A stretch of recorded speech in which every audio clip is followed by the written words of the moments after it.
You're listening to the Hazard Ground Podcast, with service members from across the military sharing their stories of combat and survival. And now, here's your host, Mark Zeno. Welcome into the Hazard Ground Podcast. This week's guest is a West Point graduate. He's a U.S. Army Ranger. He's a Special Forces soldier who led nearly 300 capture or kill missions in his 3 deployments to Iraq, and most notably, he is the founder of Mission 60, a veterans organization. It is Jason Van Camp on the Hazard Ground Podcast. Jason, welcome. Thank you for being here. Thank you so much. It's a pleasure to be here. It's an honor to have the opportunity, brother. All right. Well, listen, it's you and I have connected prior to this, podcast and chatted a lot. But we didn't spend a lot of time talking about our individual careers. How did your military career start at West Point? Oh, well, it started on June 2nd, 1995. Started at Beast Barracks, which didn't necessarily go particularly well for me. I wasn't the greatest cadet at West Point in West Point history. I'm not going down in any cadet Hall of Fame. Careers or anything like that, brother. So we started out, played some football there, Army football. We were pretty good my first year, beat Navy. And second year, I left halfway between my sophomore yearling year to go serve a 2-year Mormon LDS mission. And I was selected to serve in St. Petersburg, Russia. So I left for 2 years, went and lived in Russia, and I got back in January 1998, January 1999. And then I graduated in 2001. Why West Point, though, as opposed to regular college or OTC? What was the attraction there? You hear a lot of guys saying things like, I've always wanted to be an Army officer, and my dad served in the military, and he was a colonel or whatever, and I was a huge G.I. Joe fan, and, man, I just wanted to be Rambo and all these things. I had none of that. I collected G.I. Joe figures when I was a kid. My dad really wasn't a military guy. I was just fascinated with it. I thought it was really interesting in the way that they stressed discipline and hard work. And I kind of looked up to those guys that I saw in the military as I was growing up. And I loved to hear their stories, at least the guys that told me their stories. And some of the guys that I was introduced to as I was growing up, even some of my uncles, they were just really shy about sharing their experiences in the military and their stories. And I thought that was something that I wanted to learn more about. It was an interesting thing. I was sitting at the dinner table during one family holiday with my dad and all my uncles, and they were telling these hilarious stories about one thing or the next. And a lot of these stories were just about their military training, not so much about their experiences in Vietnam or combat or anything like that. And I wanted to participate. I wanted to share my stories. I wanted to say something. But truth of the matter was, when I was a kid, I had nothing. I had no stories. And so I vowed during one of those dinners, I said to myself, you know what, Jason? One day, you're going to have more stories than all of these guys put together. And let's make that a goal. So since I was a kid, I've kind of lived my life trying to get more stories than everybody else. Well, given your military career, I'm sure you've got plenty. Hopefully we'll get to some of them here on the podcast. So you graduate in 2001. That means 9/11 hasn't happened yet. So where are you going right after graduation prior to 9/11? So we get to select a branch of the military that we can get commissioned an officer to. And since I played Army football, a lot of the guys that play on the Army football team elect to go field artillery. For one, just because seems like there's a lot of good dudes in field artillery, and you get to fire some cannons, the king of battle, the whole thing. So thinking about that, I really did some soul searching, and I thought that field artillery would be a good branch for me. So I selected to go to field artillery, and I went right from West Point. I think we had 2 or 3 weeks off in the summer to Fort Sill, Oklahoma. And so I arrived there, I want to say late June or early July. And I went to Officer Basic course, so OBC at Fort Sill. And while I was there, 9/11 hit. I remember it very vividly. We were in a classroom learning about fire direction. And Jeff Pickler, whose father I think actually became a general, was sitting in our class. as a second lieutenant. And he rushed out of the room and he was making some phone calls. And apparently his father was at the Pentagon. And he came back in and he said, the Pentagon has been attacked. And then we walked out and, we went to the only TV that was in the building, which was by like a little coffee shop. And all of us were kind of huddled around this coffee shop looking at this small TV, seeing, the planes hit the towers and the Pentagon and the whole thing. And we're just, this is unbelievable, And, a lot of the guys were in OBC kind of thinking to themselves, I'm going to serve my 3 years or 5 years and I'm going to get out. But as we were watching that plane hit, man, like everybody was, this is real, guys. We're going to war. This is a career. A lot of those guys were feeling some pretty patriotic emotions at that time. Were you? I was shocked, man. It got real pretty fast. See, like for me, I'm a native New Yorker, so I was angry. Like, because I felt like it was my city, it was my town. It's, I grew up in the shadows of the Twin Towers, so I was angry. And it's weird. Everybody we talked to in the podcast always got told right after 9/11, it was, hey, we're going to war. And for some reason, that thought never dawned into my mind. I guess because I was trying to track down so many family members and friends, and I was talking to, family and friends, and we were trying to account for everybody that day. Like, for example, my brother had to walk across the Brooklyn Bridge to get home. I don't ever remember thinking we were going to war until a couple of days after. That's, I guess, when it finally settled in. But a lot of guys like you knew from the moment it happened. Yeah, man. I mean, it hit home. I was preparing to be an officer leading troops into battle, but the thing was, like, there were no battles going on, man. It was all about, doing training in the States, and that's how you got evaluated as an officer in your career. And now it's like, hey, man, things have shifted dramatically. You're going to war. What does that mean exactly? Because the people that trained us, our professors and instructors, virtually none of them have even seen combat. Right. We were being trained at West Point by people who've never been in a battle before. And now all of a sudden it's like, hey, man, shit just got real. Like, we're going to war. And so I think a lot of us were like, what does that mean exactly? Like, what are we doing? What are we going to do? How's this going to go down? You mentioned before, I'm sorry, but I'm just wondering, because you mentioned before that you weren't the most stellar West Point cadet. But yet, once you got into the military, again, I mentioned in the open, you're a Ranger, you're a Green Beret, you had all these complex missions that you did. Was it something about 9/11 that changed the course of your focus to say, hey, I want to go down this road? Or did you know by this point in time, hey, I'm going to be a Ranger, I'm going to try out for SF and see what happens? That's actually a pretty funny story. Before 9/11 went down, well, first off, I did not have a great West Point experience. A lot of people have phenomenal experiences, and they talk about their alma mater all day long. I went there. I didn't have a great time. I didn't particularly enjoy it. It wasn't too hard for me or anything like that. It just, wasn't my thing, and it wasn't a good representation of the military. Once I left West Point and got into the military, I had a great time. I loved every second of it. I loved going to Ranger School. I loved going to Special Forces Selection and Q Course. My teams, it was phenomenal. Nothing like what kind of West Point trained you to expect, and in my experience. So right after we got to OBC, one of my closest friends, his name's Andy Reese, and we played football together at West Point. He comes up to me in class. He's like, hey, man, they're having a Ranger brief after class, man, and they're going to ask guys to sign up for pre-Ranger physical training. And I was like, interesting. What does that mean? He's like, you know what? We go through this Ranger training program for 6 months, and then they let us, if we prove ourselves during this training, they'll give us a slot to go to Ranger School. And I was like, like, you really want it? And he's like, yeah, man. I'm like, those guys are pretty crazy. And he's like, well, I'm doing it. And I said to myself, well, hell, Andy, if you're doing it, I got to do it too, man. So we show up to the Ranger brief, and there was a field artillery guy who had his Ranger tab, super squared away, dude, super intense guy, basically, yelling at us, telling us what to expect and how hard it's going to be, and trying to make us quit before we even start. It didn't necessarily faze me. And he's like, all right, guys, tomorrow we're starting physical training. We're starting at 04:30, be at this field at this time.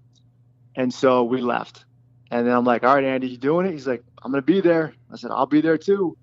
So 4:30 hits. I'm at the field with like 90 other guys. Wow.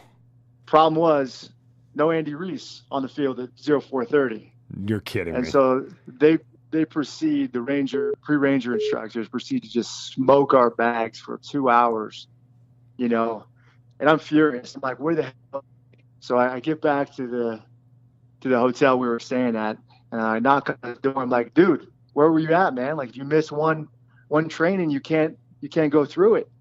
He's like, dude, 4:30 hits so early, man. I was so tired. I just couldn't get up. I was like, come on, brother. I was like, I can't quit now. I've already started it. So I followed through with it, and it just got me in unbelievable shape. And everybody else, of the 90 people that started, we finished with 12. Wow. And of those 12, 8 guys went to Ranger School in January. And of those 8 guys, 3 guys graduated. And I was one of those guys. Talk about attrition, man. Jeez. That's impressive. Now, why did guys end up, they just couldn't keep up physically with the whole thing, or what? Yeah, I mean, it's quite a commitment.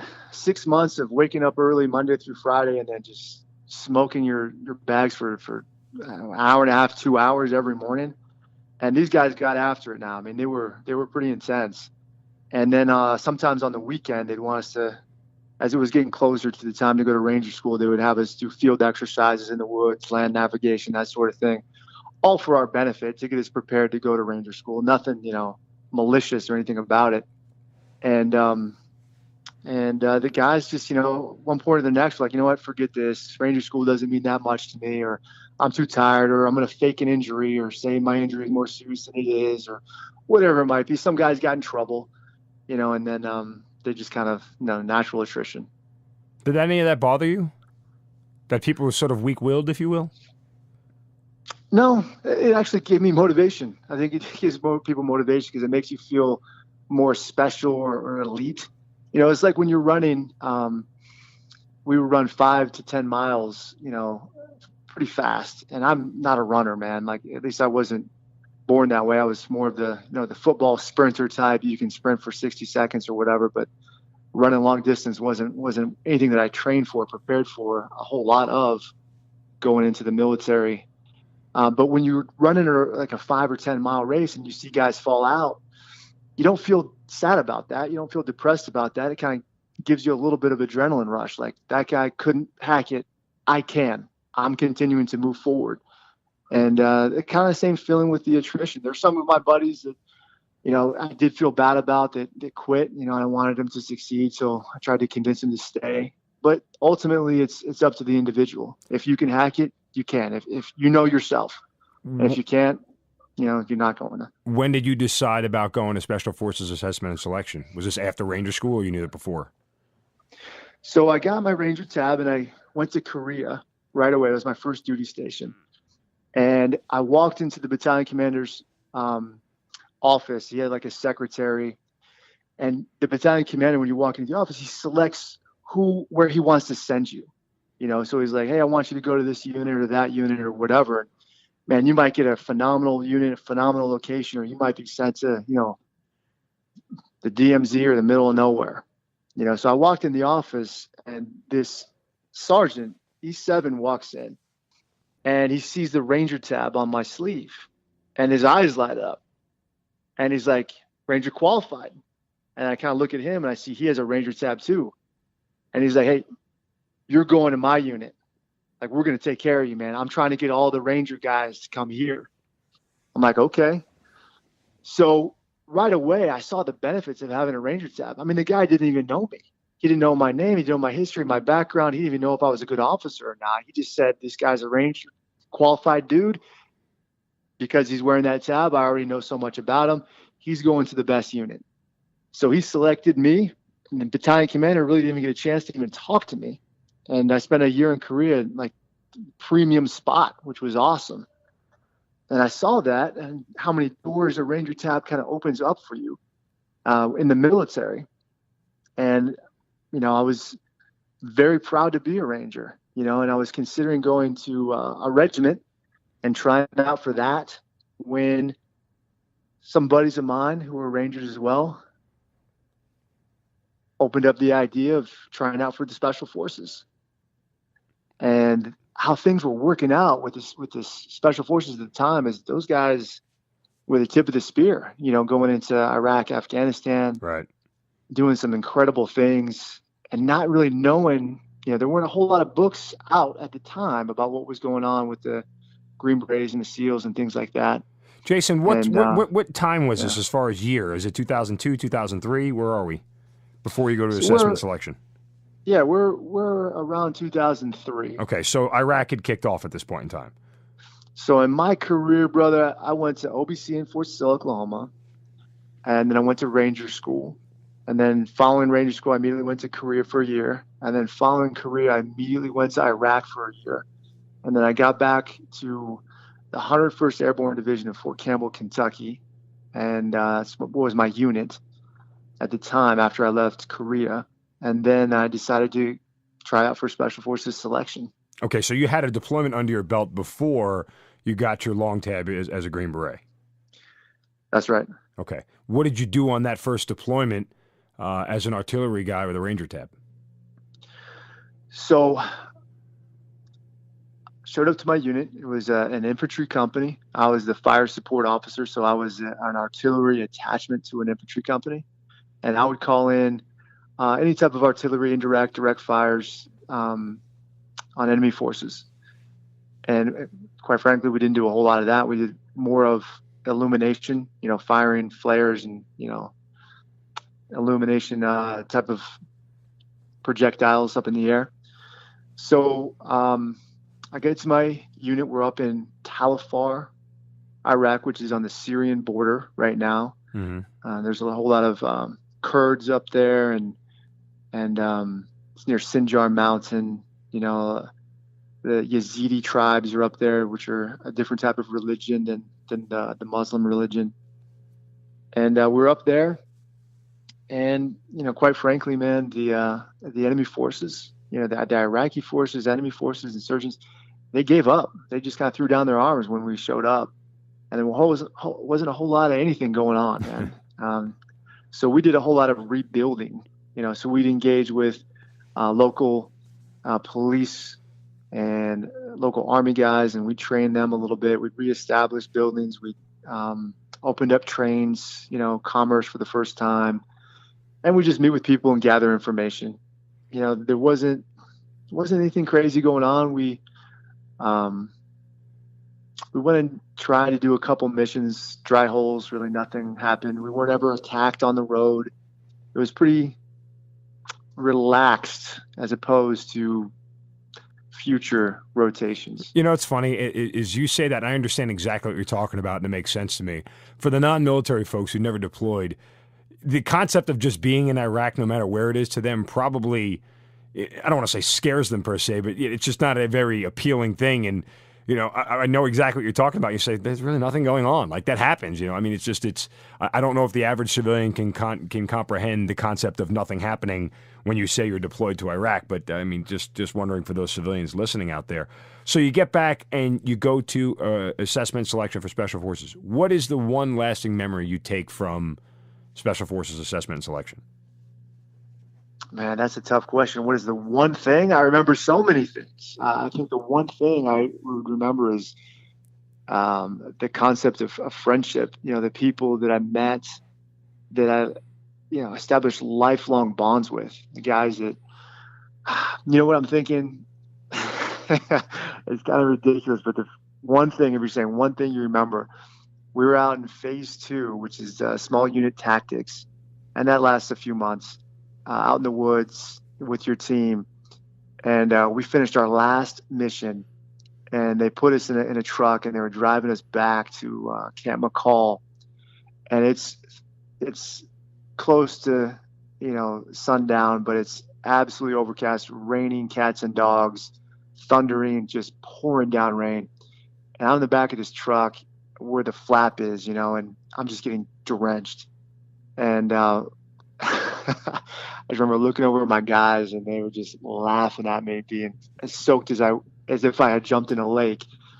And one of the guys starts singing a song like, I got friends in low places, and some of the guys kind of start singing that along. And I just remember like we're coming back from this long, months long thing, and just remember that and the friends there and having such a great time, because the whole Q course, qualification course, to me was a blast. I loved every second of it. I learned so much about myself and about my teammates, and I grew because of it, and that was really impactful. All right, so when you get back to your second deployment in Iraq, you are now Special Forces qualified, and knowing what I know of that environment, I was fortunate enough to be attached to those guys during my first deployment. There was plenty to do for you during your second deployment. Second deployment was insane, man. So, I mean, she was crazy. It was unbelievable. I get to my team, so I graduate in October.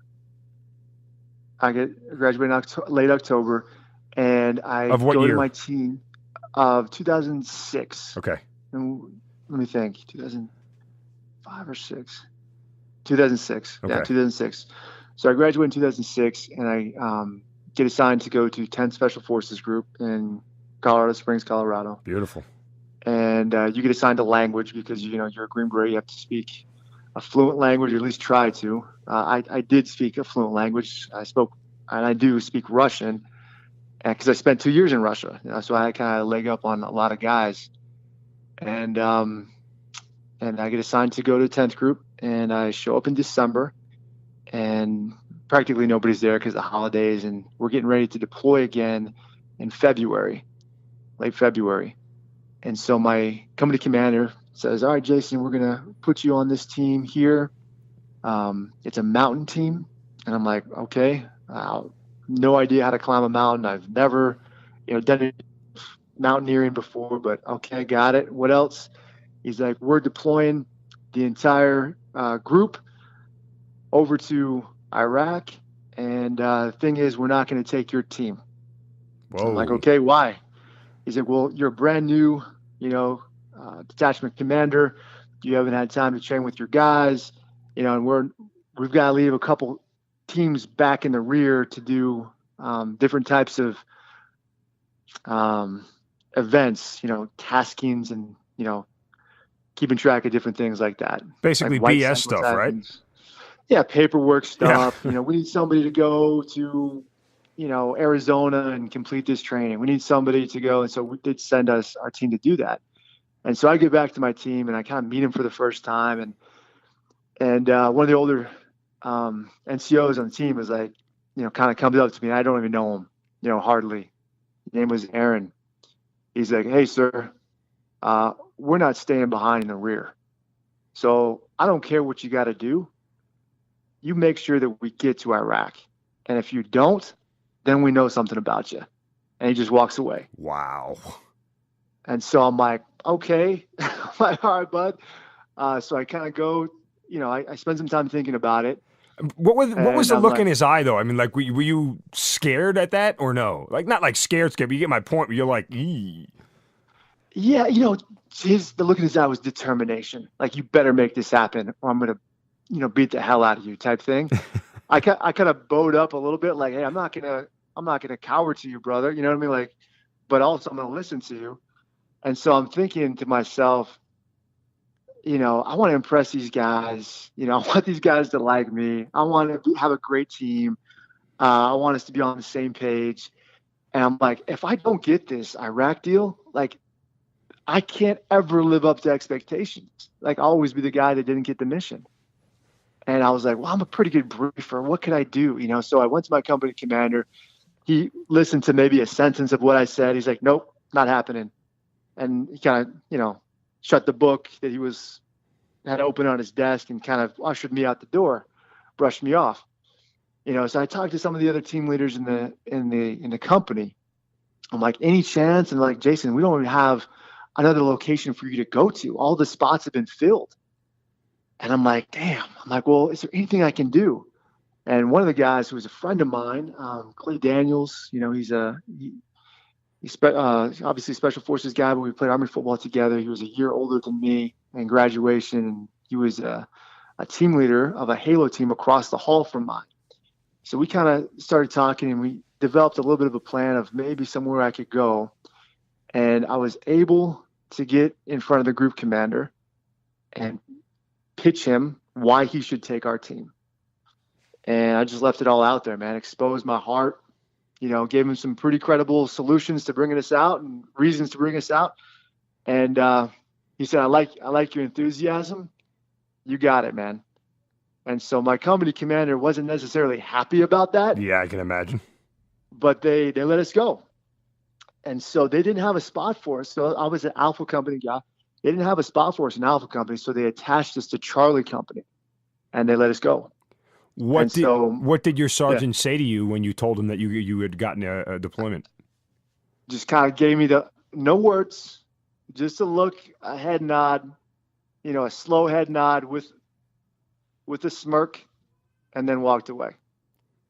Was that enough for you? Yeah, I think so. I had so much on my mind at the time, man. I wasn't thinking looking for his approval. I'm just thinking to myself, it's appreciated. Thanks for the nod, bro. Let's get to work. Well, speaking of work, you get there, and as you said, it was crazy. Tell me about it.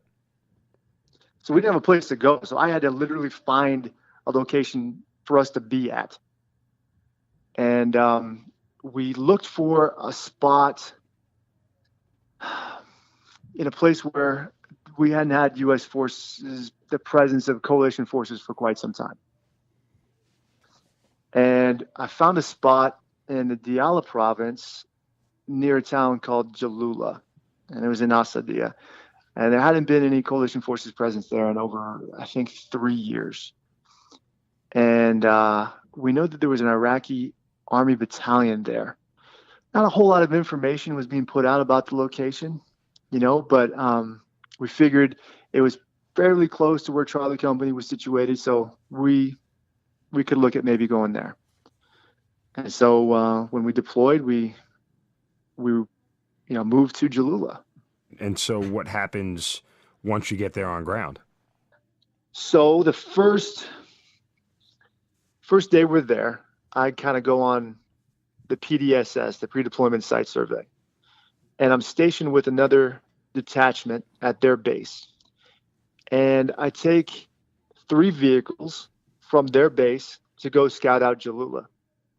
So we go there and we meet the Iraqi Army battalion commander. He's a good dude. And we were able to negotiate a deal where we could bring our team up there. And we could kind of integrate our team, our forces with that Iraqi army. And we could train them up and we could use them as our force, indigenous fighting force. And we left. Went back to the previous team's headquarters, their base right there. So the second day, we're going to go back out and continue to do our survey. And my company commander that I was attached to, the Charlie Company commander, calls me as we were in the vehicles leaving the base. And he's like, Jason, I'm flying into your location. I need to talk to you. You stay behind. I said, okay, no problem, sir. So I turn the convoy around. We go back to this base, and I get out, and I have my guys replace me. And one of the guys, Scott Hendrickson, he replaced me in the vehicle. I said, all right, Scott, here's what I need you to do, man. You guys need to go to this new base. Get to check it out. These are the questions I need you to ask. This is what I need you to find out. Go for it. And he's like, got it, sir. No problem. I'm on it. So they take off. I walk back inside, and I'm taking my helmet off and my body armor off. I'm putting my weapon down. And we get a call on the radio, and it feels like it was immediate. Troops in contact, troops in contact, troops in contact. And I walk over to the radio, and I'm like, hey, who's in contact? And one of the guys in the room was like, your guys are in contact. I'm like, what? I'm like, what are you talking about? They just left like 5 minutes ago. And I guess it must have been 10, 15 minutes. They're like, yeah, those are your guys. And so we kind of get on the radio. There's not a whole lot of response from my guys. So we're like, hey, let's load up, man. Let's go right now. So I throw my body armor back on, get my weapon. Some of the guys from the team that are there grab their stuff, and we take off. And I'm taking off down the road in a white Toyota Hilux truck with no doors and no armor to speak of. And we're just hauling ass down the road outside this base to try to find out what happened to my guys, they're in contact. So we get to the location, and 2 Humvees are off the side of the road. And the Humvee that I was in, and the lead vehicle, was flipped over and, hundreds of yards down the road from where the other 2 vehicles were. And we look, and there's a huge crater in the middle of the road. So enemy forces had put an IED in a culvert, which is, like a tunnel underneath one of the major highways, one of the major roads, and blew it up. And it blew up my vehicle, and it flipped my vehicle. And so the driver was a translator, American translator. I think he's Iraqi descent. He was killed in the blast. The guy that took my place in the vehicle in the front, he had both of his arms at the elbows rolled back, so completely broke his arms in 2. My gunner, Scott, he was in the turret, and he got thrown from the Humvee. I mean, it was unbelievable, 100 yards down the road. And he landed on his weapon, on his M4, snapped the M4 in 2, severely injured his back, gave him a concussion where he didn't even know what was going on for 2 weeks. And we found him. He was trying to put his weapon back together to engage the enemy. And the guy in the back, he was an Iraqi translator as well. He was very, very badly injured. I think he actually lost his leg as a result of it. So we get to those guys and get them on a helicopter and get them out of there. And so we weren't under attack when we showed up. There was no gunfire. There was nothing like that. We were just treating our guys and getting out of there. So I walked down to where the hole is, and I kind of walked down under the road, and I see 2 copper wires. I kind of bring some guys out, and we follow the copper wires to a berm, a sand berm out in the desert, and we see, the initiator, and we see some, bomb type materials, and we see some motorcycle tracks away from that berm location into the desert. So we asked the guys that were there if they saw anything. They didn't see anything. We just know that was the case. So that was on our second day. 2 of the guys on my 12-man team were lost for the entire deployment. And so that was pretty insane. Did you ever stop to think that, obviously you have, that you were in that seat? That could have been you with both your arms broken, or maybe even worse. How do you reconcile that thought? I don't know, man. It's insane. I think about it a lot. And what's even crazier is my company commander, Charlie company commander, who told me to stay behind. He asked me that. And I was like, well, sir, you called me and told me to stay behind. And he's like, no, I didn't. And I was like, what are you talking about? I was like, you absolutely did. You know what I mean? It was crazy. It was almost like, I don't know. It makes you really believe in fate, and things are meant to happen for a reason. Thank God my guys didn't die and they returned to service, and they're exceptional Special Forces soldiers right now. But it really makes you think. It really does. It's your time to go. It's your time. So, but was he messing with you? He didn't call you? Then who called? Who was on the phone? He didn't recall it. Really? He did not recall? Wow. I said, sir, you called me. You told me I'm Cecilia. I said, hey, sir, you told me to stay behind. You were going to fly into my location. He's like, no, I didn't. I didn't say that at all. And I was like, all right. Either it was, some sort of religious experience, or he just forgot about it. I'm gonna take it as he forgot about it, because he absolutely did. Otherwise, I wouldn't have turned around. Wow. That's just, so it's a lot to grasp right there. That's day 2. What else That was happens day on 2. what else happens on this deployment? I mean, because again, we talked in the intro about your nearly 300 capture or kill missions. What were those like? Because the tempo must have been unreal. You guys only deploy as special forces companies for 6-7 months at a time. Do the math. That's 180 days. 100 or 200 days and 300 missions. The math doesn't seem to work out that well.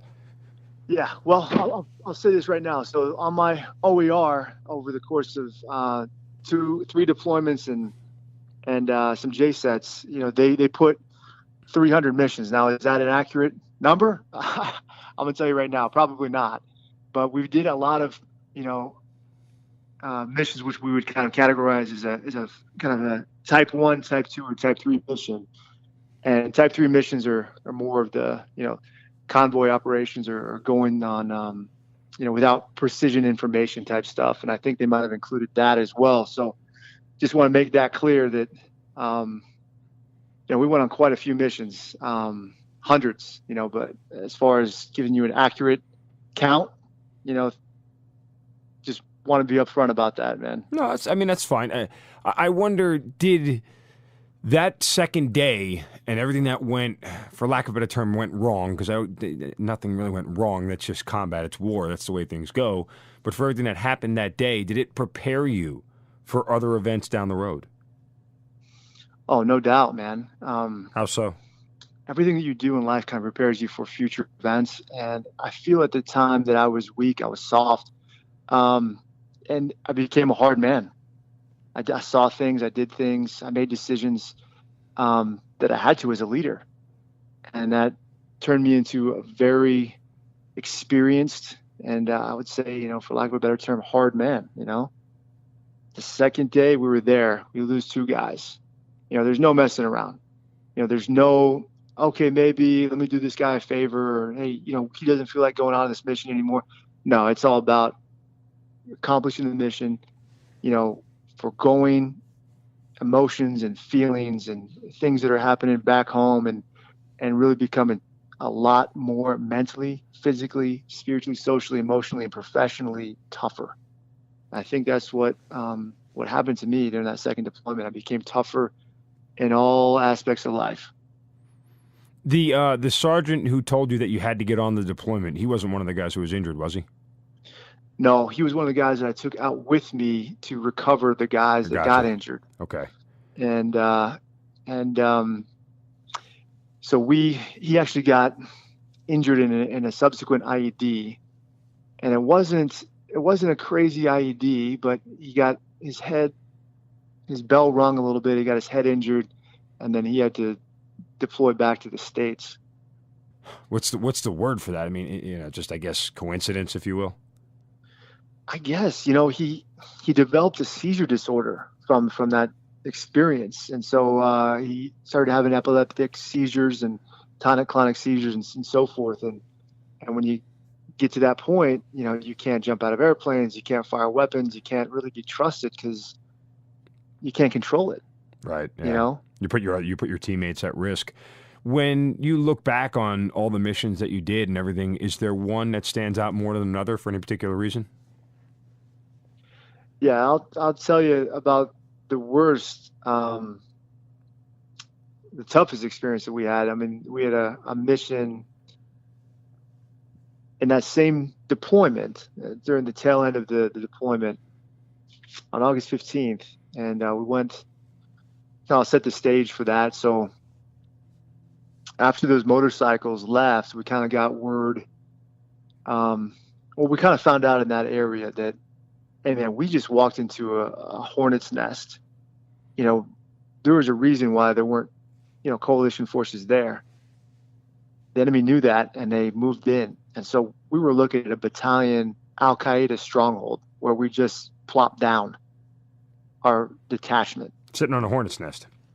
And what we found out is, when we moved into this Iraqi army base, we were getting mortared from across this river several times a week, and it was insane. And we were talking to the Iraqi army, and we're like, hey guys, we can do something about this. Like, let's get our forces going and let's move. And they're like, hell no. Like, if we do that, they're going to kill us and all of our families and the whole thing. So you're going to sit here and just get mortared? It's better than, the alternative. I'm like, all right, listen, we need to find somebody else then. So there were some people in the Iraqi army that did want to fight. And they were fantastic soldiers, fantastic officers. And a lot of these guys were Kurdish. And we said, okay, can we bring some Kurdish soldiers down into this area to help us fight that we could train? And they're like, Captain Jason, we've been trying to do this for years. And so my commander, chain of command, everybody started hearing about the things that we were getting into and firefights and getting mortared every night and IEDs. And finally it dawned on him, like, these guys are in some serious stuff here. Like, we should help these guys out. And so I put in a petition, a request to bring Kurdish soldiers down to our area, which had never been done before. And that request went all the way up to General Petraeus, and he accepted it. Wow. And we brought Kurdish soldiers down into my area. And overnight I became a hero, a national hero of the Kurdish of Kurdistan. They're like, thank you, Captain Jason. They're like kissing my cheeks and hands. Also, you brought us down. We've always, hey guys, I don't care about all that. What I do care about is taking the fight to the enemy. And so we trained these guys, and we went across the river to fight these guys, to fight Al Qaeda, this force over there. And as is usually the case, they see us coming in a large force, they leave, and then when we leave, they come back in, and they start the whole thing over again. So what I did, which was kind of unorthodox, unconventional, I mean, we are special forces guys, I said, you know what, instead of us leaving, how about we stay here? And I convinced the Kurdish soldiers, who was led by a general named Shetu, to permanently establish a stronghold across the river in this village. And the village was called Tibich. So as we were driving to this location to clear this area, we encountered 13 IEDs in the road. Oh my God! We disarmed them all. We get to the village. We go house to house. We clear it up. No enemy fighters. We do some hasty interrogations of quite a few people. And what I tell Shetu is, all right, man, you guys will stay here all summer long. He said, okay, got it. Thank you, Captain Jason, for bringing us down here. All right, here's how you can repay me. So we leave, we take our Humvees, the enemy sees us in the village. And as they do, Shetu and all the Kurdish soldiers start snatching them up one by one. And they're, surprised and disappointed. And we start putting these guys in, in our prisons. Start interrogating these guys, getting information, finding out what's going on, and so forth. So we cleared that area, and then we started to continue to clear this entire province. And what happens is, we hear that there's unconfirmed that there's some Al Qaeda top commanders, meeting at this one location across this lake, and we figure, hey, let's go take a look. Let's go see what's going on out there. So on August 15th, we go out there, and I take my team. I take 100 Kurdish soldiers with me, and we go into this area. And it's a small village on this lake, and as we kind of crest over the berm, I'm in the first vehicle. I see 3 trucks taking off, like hauling ass down the road away from us. And so I kind of give the word to my guys to go in and assault this village and take down those trucks. And so all hell breaks loose, and we go take down the trucks, and I put myself up in a position on this berm where I can observe the entire battle, and direct my troops where they need to go, and I can call in air support and medevac and the whole thing, which is what you do as a detachment commander anyway. A lot of communication and reporting to higher and and so forth. So as this battle is going down, we start hearing gunshots from the rooftop of one of the main buildings. And so I hear, eagle down, eagle down, eagle down. And awful. You don't ever want to hear that. So I get in my vehicle and I get my medic, and we get in that vehicle, and we rush to where that building was. And I see my team sergeant, and he's sitting down with his legs spread out, propped up against this wall of this building, dirt building. I look at him, I'm like, what the hell are you doing? And he kind of looks at me with like kind of defeated eyes, and I'm like, what's up? I was like, what's the matter? And I can see he's been shot, and I get to him, ask him where he's been shot, and he kind of shows me his legs. And we get our medic Tim, to start taking care of him, and I know we had 2 more guys over there. So I kind of go around the corner and I see 2 of my guys. One guy, Chris, he's kind of on all fours and he's just acting frantically. He kind of lost his mind a little bit. I'm like, Chris, what are you doing? And he kind of couldn't speak, and I see Rob, he's laying on his back. And I was like, Rob, and Chris goes, he's been shot. And I go to Rob and I look at him and I don't see any blood. And I'm like kind of, aggressively feeling his shirt, taking his shirt off and his legs and looking for blood. And I go, where was he shot? And Chris goes, in the head. And I look at the helmet, and the helmet had a tracer round through the Kevlar. Oh. Kind of followed across the Kevlar. And Rob was alive. He was struggling to breathe. And I pull off his helmet and, just blood everywhere. It just, kind of goes all over the dirt. And I grab his head with my hands and I kind of hold it together, and I'm starting yelling for my medic, Tim. And Tim comes over and like, we got to get these guys out of here. And dude, it was unbelievable, awful feeling, that, hey, you're the commander, you are in charge of everything that your team does and fails to do. This happened, you're responsible, and I'm thinking to myself, we got to get these guys treated. We'll get these guys out of here. They'll be fine. I just kind of had that really optimistic feeling like things are going to work out, so my medic puts my team sergeant in the back of the truck, and we kind of lift Rob up and we put him on the top of the Humvee. And the medic, Tim, gets in the vehicle and he kind of reverses the Humvee and flips it around, and we head off into the berm where it's safe. And we take the guys down off the vehicle, and I call all of my guys back for support, and we treat our guys. And there was some enemies that were killed as well, that were injured and killed, and we kind of pulled some of those bodies back as well to interrogate and to talk, and to find out what's going on. And we found out there was Al Qaeda battalion commander was having a meeting with his top lieutenants at this building, and we just so happened to surprise them in the middle of the day, and they didn't think we were going to be there. And we called in some medevacs, and we got Rob and Don, my team sergeant, out of there, and called in some air support, and we took down that building, and we're still getting some resistance. And so I organized a couple of my guys, and we went in there in that building and we cleared it, room to room, and we captured 16 bad guys that day.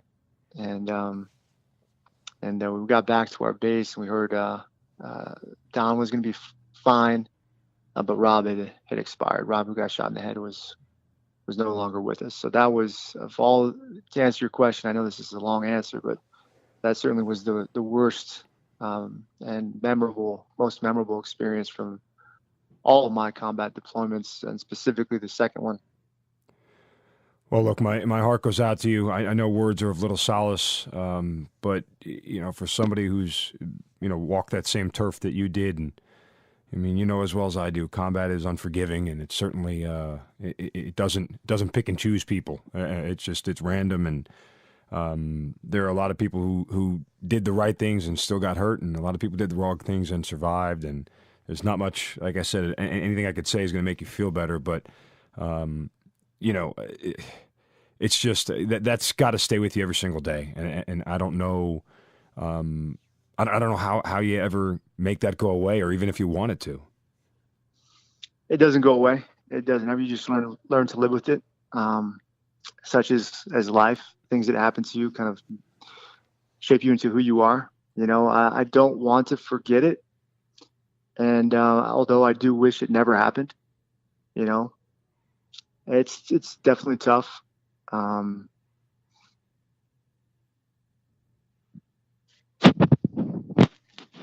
It's a terrible experience, and I would never wish that on anyone to experience something similar. I hear you, brother. Listen, again, just I'm sorry you went through that. I know it's not your fault. Doesn't mean you don't feel it. Doesn't mean you don't take the blame and the responsibility as the leader, because as leaders we're responsible for everything that happens and doesn't happen. And I know you know that, but it's just I want to try to offer as much support as I can for you, because the story is touching. It's you lose one of your guys, and it's something that's never easy. Is that the reason why you started Mission 60? Partly. So, like I was talking about earlier, guys that served in combat in the Vietnam era and earlier, for whatever reason, they don't like to share their experiences. It's something they're not going to do, but for a guy like me that's so interested and so curious, I always want to know, I always want to find out, what was it like to be in combat? What was it like to do these things? And I find that the people that have gone through those experiences are the people that can help you overcome those experiences when you go through them yourself. At West Point, there's a lot of guys telling you a lot about combat and leadership that had never experienced it. And I never really resonated with that. I wanted to talk to people that had actually done it and lived it and could tell me what exactly it's like and how to do it and how to do it effectively, successfully, and when things don't go right, how to overcome that. I like to talk to guys that have gone through similar experiences to tell them it's going to be okay, and this is how it's going to be okay, and this is what you should expect. Speaking from someone who actually knows what it's like, rather than having read a book or having heard somebody else tell me the story. So it's important to share the stories from my experiences so that we don't forget, and then also to help people out, when they're going through similar experiences. When you put Mission 60 together, outside of all that you just explained, what else did you want to accomplish with it? Yeah, man. So I had an opportunity to start a business when I went to get my MBA, and I got my MBA at Brigham Young University, and they give, essentially there's a class that you can take and competition where you can start your own business. And I've had many friends get out of the military, or maybe they haven't even served in the military, that have started their own businesses and have been very successful doing that. And I said to myself, well, one day I'd like to start my own business. And I thought to myself, if I'm going to do that, what would I potentially do? And I thought to myself, well, I'd like to combine my passion and my experiences. And so my experiences at that point was mainly military experiences, leadership, team building, that sort of thing. And I thought to myself, well, what am I passionate about? And I really thought about it, and I said, man, you spent a lot of time watching sports, Jason, specifically professional sports. I said, maybe there's a chance we can combine professional sports and the military. What does that look like? I'm not sure. Flash forward to one of my best friends, Nate Boyer. Nate and I, we went through the Q course together. We were in 10th group together. We were on sister teams. And Nate was at my house while we were living in Colorado after one of the deployments. And he's like, Jay, I'm going to tell you something. Don't tell anybody. I'm getting out of the military. And I'm like, really? I'm like, well, what are you going to do? He said, well, I'm going to go back to college. And I was like, okay. As any good, officer would, and you want to find out what you guys are going to go do. Make sure that they're squared away and they're set up for success. I said, where are you going to go? He said, well, I've got two ideas, bro. I'm going to go to USC or Texas. I'm not sure which. I'm like, okay, why? He's like, well, they have the two best college football programs.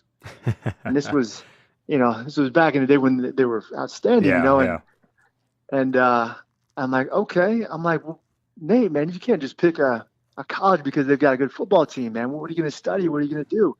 He's like, Jay, you don't get it, man. I'm going to go play football. I'm like, you're going to play football? He's like, yeah, man. He's like, don't tell anybody. I'm like, all right. You're 165 pounds, man. He's like, I know. I'm like, well, you're 5'8". He's like, I'm 5'9". I'm like, okay. I'm like, you're 29 years old. He's like, so what? I'm like, well, all right, man. Like, what'd you play in high school? He's like, I didn't play football in high school. My high school didn't have a football team. I'm like, okay. I'm like, well, what'd you play when you were a kid? He's like, my mom wouldn't let me play Pop Warner when I was a kid. I was like, so you've never played football before in your life? He's like, well, I mean, come on. We played like on the field all the time. I'm like, it's a different game, bro. I'm like, okay. Here's my thing. If you're going to go down there and do it, man, first, you're going to need my help. And second, I'm thinking you can really play potentially two positions. You could be a slot receiver or a strong safety. He's like, awesome. I love it. What's a slot receiver? I'm like, bro, you got a long road ahead of you, man. That is fantastic. And oh, by the way, Nate was a earlier guest on the Hazard Ground podcast. You can hear his whole story in one of our earlier episodes. And so how does that whole transaction end between the two of you? So help him out for a year, and he kind of does some stuff on his own and kind of busts his tail. I mean, he's one of the hardest workers you'll ever meet in your life. And he gets accepted in the University of Texas. And he goes into the strength and conditioning coach during the spring, and he says, hey, I want to walk on to the team. And the coach says, you know what, Nate, we've got over 200 guys walking onto the team this year, trying out. They're going to be practice dummies. Go right ahead. We'll get you suited up and you can do it too. And so Nate does that, and he kind of makes a name for himself by being tougher than some of the other, 18, 19-year-old kids out there. And from how it was told to me during one of the last days of spring ball, Coach Mac Brown and the strength and conditioning coach stand in the middle of the field, and they say, listen, here's what we're going to do. We're only going to take one walk-on to come back in August. The whole team, 6 laps around the field. The first guy to make it back of the walk-ons gets a spot on the team. So the whole team takes off. And Nate laps the entire team twice. Oh my God! Wow. And no, seriously, the guy's he's an unbelievable runner. He used to run like 9-minute, 2-mile runs, man. And he gets in the middle of the field, and Coach Brown says, "Congratulations, Nate! You just made University of Texas football team." And so I was like a proud papa, man. I was so stoked for him. I came down to see him during Veterans Day weekend that year, and he was, freshman on the team. He was running out of the tunnel with the flag and the whole thing, man. It was awesome. And they play Oklahoma State, and they just got crushed. It was like 41-10 or something. And, after the game, we go hang out with Nate. We get to the locker room, the whole thing. He, pulls out the red carpet for us. And I'm talking to Nate, kind of talking trash to him a little bit. It's, any good friend would. I'm like, well, Nate, last year, Texas goes to the national championship, and this year, you guys are like 4-7 when Nate Boyer comes to town, and we kind of were laughing about that. And he's like, Jay, you know what? He's like, it's interesting you say that. And I was like, why? He's like, well, our offense is essentially the same offense that we had last year. We've got guys that can run 4.3 40s. We got guys that can jump out of the building. We just are missing our starting quarterback and our former starting left tackle. I'm like, interesting. And he's like, on defense, we're returning basically the same defense, missing a couple guys. I was like, so what's the problem, man? He's like, you know what, Jay? He's like, I'm 29 years old. We've been through combat together. We've been through training together. I'll tell you what this team is lacking is leadership. Yeah. And I was like, wow, man. He's like, Jay, the difference between going to a national championship and being a losing team is the leadership. I was like, that's pretty powerful, bro. I was like, I think there could be something here. And so Nate and I kind of collaborated with some other leaders that we've met throughout our lives in the special forces and other places, guys that we really respected and admired. I said to myself, if I ever had a son, I would want my son to go into a room with these guys and just soak up everything that they are, through, osmosis or whatever it might be. And we created this company called Mission 60.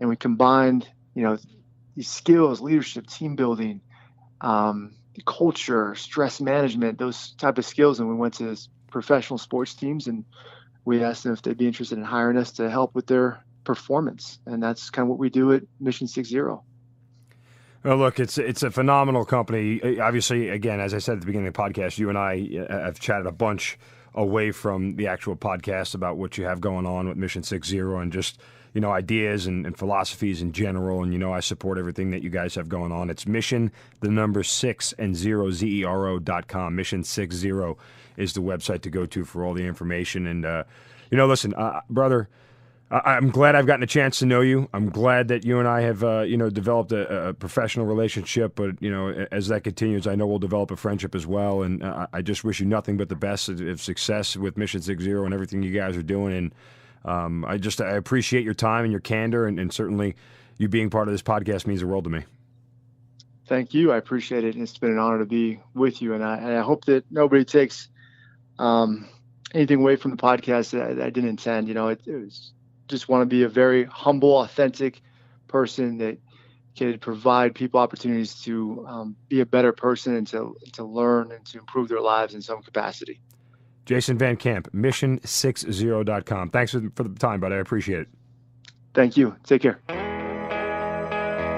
You've been listening to the Hazard Ground Podcast, hosted by Mark Zeno and produced by Matt Pasquarella. If you have an interesting story to tell and you'd like to be on the show, send us an email at hazardgroundpodcast@gmail.com. And if you like the show, don't forget to subscribe, rate, and review on iTunes. Thanks for listening. We'll see you next time.